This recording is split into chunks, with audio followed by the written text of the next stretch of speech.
کون ہے؟ تراویح میں حافظ صاحب کو پیسے دے سکتے ہیں؟ نہیں. حافظ صاحب نے برا کیا ہے نا جو آپ کو 27 دن تک قرآن سنایا. ہاں، بے شعور اور بے شکر انسان. حافظ صاحب کو ایک ترازو میں ڈالو اور دوسرے ترازو میں سونا اور چاندی ڈالو. اتنا بڑا احسان کیا ہے اس نے. حافظ صاحب نے کب کہا ہے کہ اے لوگوں، میں قرآن سناتا ہوں، جب پورا ہو جائے تو اللہ کے واسطے مجھے اتنے لاکھ روپے دو. خواروں تم کیا دو گے؟ خواران زمانہ. حافظ صاحب کو کم از کم 30,000، متوسط 80,000، ورنہ 1,20,000 اور 1,60,000 بخاری سے ثابت ہو رہا ہے. ان خیر ما اخذتم علیہ اجرا کتاب اللہ، ان حق ما اخذتم علیہ اجرا کتاب اللہ. اور یہ فتوے کہ حافظ صاحب نہیں لے سکتے اور نہ دیا کرے، یہ فتوے معتزلہ اینڈ کمپنی کے نکلے. یہ اہل سنت کے خلاف فتوے. اس فتوے کی بنیاد یہ ہے کہ ایک کے پڑھنے سے دوسرے کو فائدہ نہیں، اور ہمارا ایمان یہ ہے کہ حافظ صاحب کے پڑھنے سے آسمان و زمین قائم دائم. اس لیے میں نے آج سے 30 سال پہلے اپنے تمام مشائخ و اساتذہ کے ہوتے ہوئے اس مسئلے میں اپنا موقف و بانگ دہل لکھا ہے کہ حافظ قرآن تراویح میں طلبہ ختم قرآن کے بعد ہر طرح جس طرح ہو لینا اور دینا صرف جائز نہیں بلکہ وجوب کے درجے میں. اور میں نے ان لوگوں کو دیکھا جو قرآن پڑھوا کے کچھ نہیں دیتے، وہ سب تباہ و برباد ہو گئے. دانیال جب قرآن پڑھے تو دانیال کے حساب سے کم از کم 14 میٹر کا شلوار اس کی ایک بنتی ہے، کیونکہ وہ 22 کلو کا خالی افطار کرتا ہے.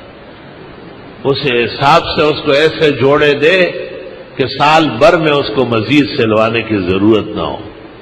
طالب علم جب کسی جگہ قرآن خوانی کر کے آئے، سال بھر اس کے تمام انعام و اکرام اس گھر کو کرنا چاہیے. ھذا هو الفتویٰ وانشاءاللہ ستفوق علی التقویٰ. یہ حرام ہے، وہ حرام ہے، اکو بکو سندر بکو. توبہ. ام تسألہم اجرا، کیا آپ مانگتے ہیں ان سے؟ مانگتے کیوں؟ مانگنے کی کیا ضرورت ہے؟ لیکن جب لوگ بدھو ہو، کم عقل اور بے شعور ہو، تو حافظ صاحب کہہ سکتے ہیں کہ کل رات کو ختم قرآن ہے اور خبردار کہ کوئی خالی جیب آیا. ان کان جاہلا فعلینا تعلیمہ، آلوسی لکھتے ہیں بے وقوف ہے، سمجھانا پڑتا ہے کہ خالی جو ہے نا گلے ملنا اور ہاتھ ملانا، اس کا کیا مطلب ہے؟ تش پتورا اور کالو خان تے گورا. آپ کا گھر مغلوں نے لوٹا ہے کیا؟ یا فوجی گھس گئے تھے تباہ کرنے کے لیے، یا ڈرون حملے نے مارا ہے؟ حافظوں کو رچاؤ، مالا مال کرو. اور فتویٰ عاجز فقیر کا تحریراً کتابی شکل میں شائع ہو چکا ہے. ماں کا بیٹا اس کا جواب لکھے. ساڑھا پلہ بھاری ہے. جنہوں نے مجھ سے بخاری پڑھی ہے وہ خوب سمجھتے ہیں، ان کو سب معلوم ہے. وہاں میں پورا سال ان کو سمجھا چکا ہوں، ان کو ضرورت نہیں ہے اعادے کی. اتنا یاد رکھو کہ ایک دارالافتاء جو بہت قیمتی اور بیش بہا ہے، ہمارا بھی اس پر یقین ہے، لیکن اس سے غلط فتویٰ نکلا ہے، اور اس کے بعد دوسرا اور تیسرا. یہ آپ کو پتہ ہے لکیر کے فقیر بیٹھے ہوتے ہیں، اور دارالافتاء میں کون لوگ ہوتے ہیں یہ بھی آپ سب سمجھتے ہیں. جو سب سے بڑا احمق ہوتا ہے وہ وہاں گھستا ہے. جو وفاق میں الراسب ہوتا ہے وہ مفتی بنتا ہے. الراسب علیہ من اللہ ما علیہ. کوئی عدیم النظیر متبحر فقیہ جو علم حدیث اور قرآن و تفسیر پر بالغ نظر رکھتا ہو، وہ کبھی بھی ناجائز نہیں کہے گا. حضرت الاستاذ مولانا یوسف بنوری نے معارف السنن میں لکھا ہے کہ لوگ کہتے ہیں دنیاوی کاموں پر لینا دینا جائز ہے اور اخروی پر نہ لے، والعلت تقتضی ان تعم، علت تو عموم چاہتی ہے کہ سب میں جائز ہونا چاہیے۔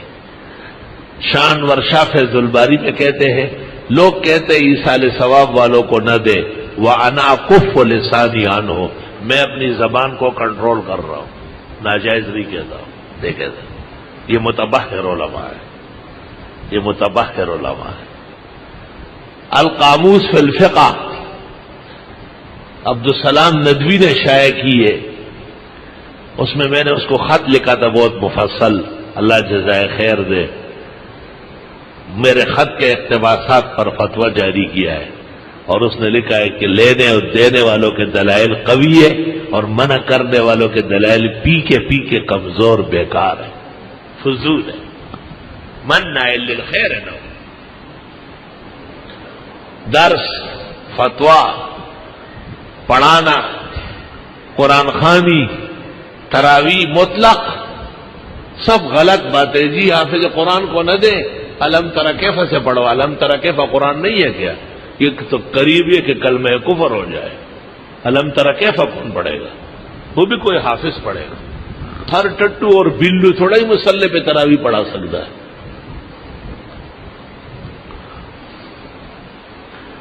یہ بات میں نے اس لیے کہی کہ ہمارے حفاظ بھائیوں کے ساتھ زیادتی ہو رہی اور بلا دلیل و برہان کے ان کو رگڑا جا رہا ہے، اور عوام کے ہاتھوں میں گستاخی کا چرت دیا جا رہا ہے کہ دیکھیں ہم تو آپ کے پیچھے پڑتے ہیں مگر آپ نے کچھ لینا نہیں۔ کیوں؟ وہ آپ کے ہاں بدکاری کرنے آیا ہے کیا؟ اس نے اللہ کے نبی کے مصلی پر آپ کو بہترین اجر اور ثواب کما کے دیا ہے، آپ بھی بہترین اجرت، انعام و اکرام سے اس کو مالا مال فرمائیں۔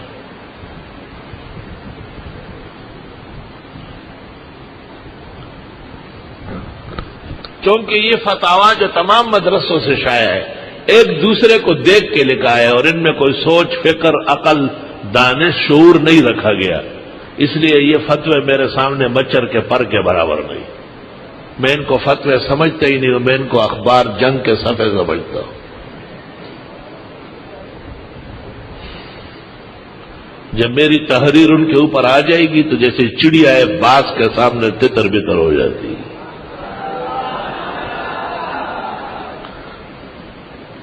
اور نعرے لگاؤ گے، صبر کرو ذرا۔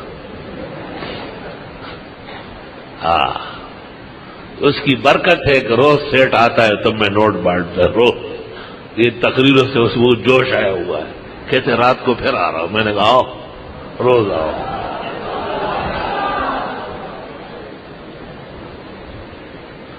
الحمدللہ میں نے طالب علمی کے زمانے سے معذرت کی تھی اور اساتذہ کرام سے گزارش کی تھی کہ یہ فتویٰ آپ کا صحیح نہیں، تو حضرت نے مجھے کہا لکھ لو، لکھ دیا ہے، تو بہت خوش ہوئے، میں بہترین کام کیا ہے۔ یہاں ایک بات امانتاً یاد رہے، اس فتوے کے لکھنے کی وجہ یہ قرآن خوانی یا تراویح نہیں ہے، ڈاکٹر عثمانی نے ایک رسالہ نکالا تھا کہ چونکہ یہ علماء دین فروشان ہیں، فتوے پر تنخواہ لیتے، حدیث پر لیتے، درس پر لیتے ہیں، امامت پر لیتے ہیں، اس لیے ان کے پیچھے نماز پڑھنا یا ان سے مسئلہ پوچھنا حرام ناجائز ہے۔ ڈاکٹر عثمانی کا رسالہ ہے، اس کو میں نے بنیاد بنا کے سب کچھ لکھا ہے، اور اس میں نے تمام چیزیں جو اس نے زندیق نے اس کو نشانہ بنایا اس کو جائز کرنے کی پوری ایڑی چوٹی کا زور لگایا، اور پوری امت کے اکابر و اصاغر کی تحقیقات پیش کیے۔ بخاری نے حسن بصری سے یہاں تک نقل کیا ہے کہ ہمیں کوئی معتد بھی عزت والا آدمی معلوم نہیں ہے جو ناجائز کہتا ہو۔ آخری بات سن لو، ابھی 27 کو حرمین شریفین میں قرآن خوانی تراویح کا ختم ہوگا، آپ ذرا اس رات کو دیکھ لیں، تب پروگرام دیکھیں، اعلان ہوتا ہے مراکش کے بادشاہ کی طرف سے مرسڈیز گاڑی 4 فلاں جگہ، یہ نمبر، یہ چابیاں امام سدیس کے لیے، فلاں شہزادے کی طرف سے عزیزیہ میں 3 ایکڑ پر مشتمل محل، قرآن پڑھنے کی سلے میں چابی اور کاغذات حاضر ہے، ان کا سیکرٹری آ کے وصول کرے۔ گاڑیاں، سونے کے بکسے، حنابلہ کے مذہب میں کعبے کے بالکل سامنے، یہ دلیل صحت ہے الحمدللہ۔ جو اس کے مقابلے میں وہ سارے فتوے کمزور اور بے دلیل فتوا ہے وہ سب۔ ہاں یہ ٹھیک ہے کہ وَلَا تَشْتَرُوا بِآيَاتِي ثَمَنًا قَلِيلًا، تھوڑے نہیں ہونا چاہیے، خوب معقول ہونا چاہیے۔ اس لیے وہ سونے کے بکسے اور کوٹیاں، محلات، بنگلے، مرسڈیز گاڑیاں اور پتہ نہیں دنیا کے کتنے سرمائے، کتنے بینک بیلنس ان کے سپرد ہو گئے، ہر ختم ہے۔ پورا بادشاہوں کے ناموں کا اعلان ہوتا ہے کہ شاہ فہد کی طرف سے یہ، شاہ عبداللہ کی طرف سے یہ انعام و اکرام آیا ہے۔ تو اللہ نے کیسے مالا مال کیا ہے۔ اور جو لوگ کہتے ہیں کہ یہ ناجائز وہ ناجائز، انہیں کتنی دقتیں پریشانیاں درپیش ہیں، کیونکہ اس میں قرآن اور پڑھنے والے کی اہانت کا پہلو ہے، اور اس میں قرآن اور پڑھنے والوں کی عظمت کا پہلو ہے۔ جو قرآن اور پڑھنے والوں کو عظمت دے گا اللہ اسے عظیم بنائے گا۔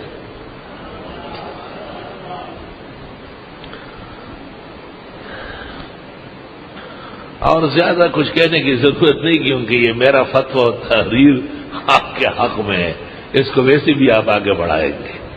کتاب چھپی ہوئی موجود ہے، احسن الرسائل، پہلے اس کا نام تھا فتویٰ بابت اکرام حافظ، پھر ایک رسالہ شائع ہوا جی ہاں دینی امور پر اجرت لینا جائز ہے، اور آج کل ہمایوں مغل نے 12 رسالوں میں شائع کیا ہے، اس کا نام ہے احسن الرسائل، کتابی شکل میں موجود ہے، عام مل رہی، بڑھ رہی۔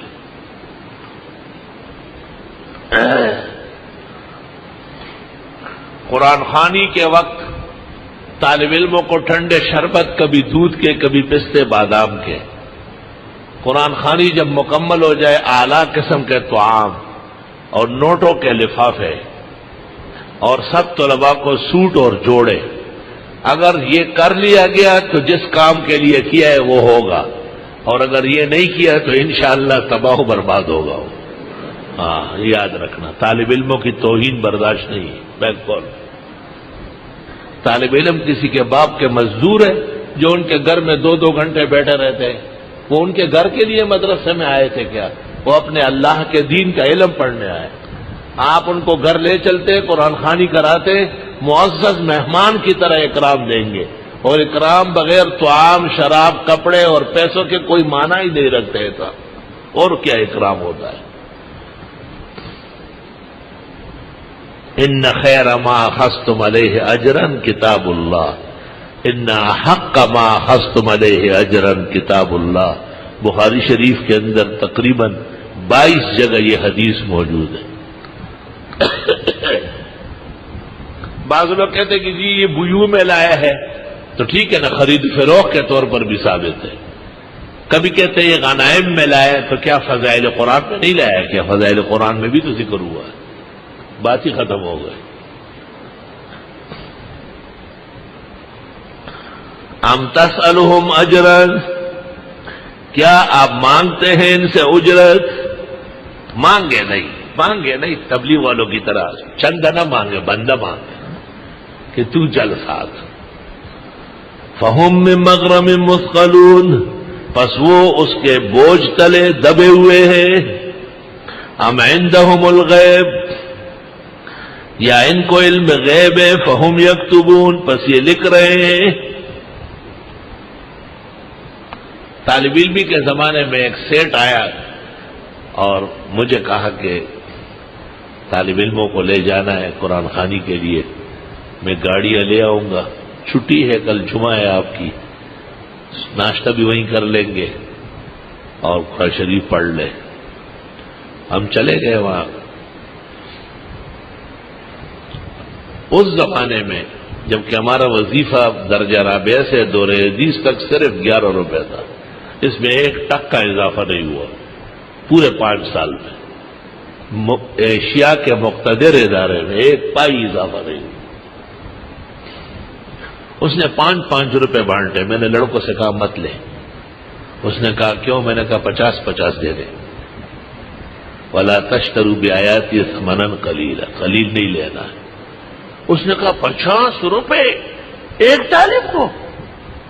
میں نے کہا ہاں ایک کو. کیوں؟ 100 دے دو. کبھی بھی نہیں. میں نے کہا ٹھیک ہے تو ہم دعا کرتے. میں نے طالب علم سے کہا اس کے تباہی کی دعا کرو. اس نے کہا صبر صبر صبر. اٹھ کے چلا گیا اور 50-50 لے آیا کہ یہ لے لو اللہ کے واسطے، ہمیں دعاؤں میں یاد رکھو. میں نے کہا بس جب بھی آپ نے کمی کی پھر دیکھو ہمارا توپ کا منہ ادھر ہو جائے گا. ایک دن حضرت الاستاذ حضرت اقدس مولانا بن نوری نے اعلان کیا درس میں کہ میرے ایک دوست ہے، اس کا کاروبار بہت کمزور ہو گیا، طالب علم قرآن شریف پڑھ لے، ان کے لیے دعا کر لے. دارالحدیث میں سپارے تقسیم ہو گئے، ہم نے قرآن شریف پڑھا. حضرت بھی اپنے سیٹ پر بیٹھے سپارہ پڑھ رہے، پورا سپارہ پڑھ لیا مولانا صاحب. پھر وہ سیٹھ صاحب آیا، اس نے حضرت سے کہا کہ طالب علموں کی خدمت کر سکتا ہوں؟ حضرت نے کہا بالکل، بہت ضروری ہے. اور بخاری کی حدیث سندن مطلن وہی لدیق کی ابو سعید خدری کی خوب پڑھنے لگے. تو اس نے کہا میں ابھی آتا ہوں. وہ چلا گیا گھر اور ہم خوب دعائیں کرتے تھے کہ اللہ خوب پیسے لے آئے. وہ بھی ایک بنڈل لے آیا. حضرت صاحب کو کہا کہ 50-50 آپ نے فرمایا بہت ہے. اس زمانے میں 50 روپے کسی مدرس کے پاس بھی نہیں ہوتے تھے. تو حضرت مولانا رحمت اللہ علیہ نے وہ پیسے لے کے فرمایا کہ میں خود تقسیم کرتا ہوں تاکہ میرے شاگرد اس کو ناجائز نہ کہے. ہم نے درخواست کی کہ آپ اپنی جگہ بیٹھے، ہم یہی آ کے لیتے ہیں. حضرت نے کہا اچھا، ورنہ آپ باقاعدہ ایسا اٹھ کے جانے لگے تھے.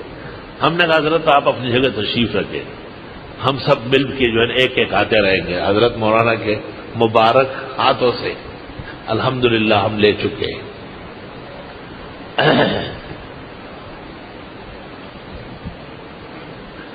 سبحان اللہ و بحمدہ. ما د بازونو یاری کړي ادو بورډینګ ما تمو لاسونه سنگنا. ایسے بڑے بڑے محدثین فقہا حضرت جب تشریف لاتے تھے طالب علم کہتے تھے امام بخاری خود آ رہا ہے، دیکھو کیسے شان و شوکت اللہ نے دی.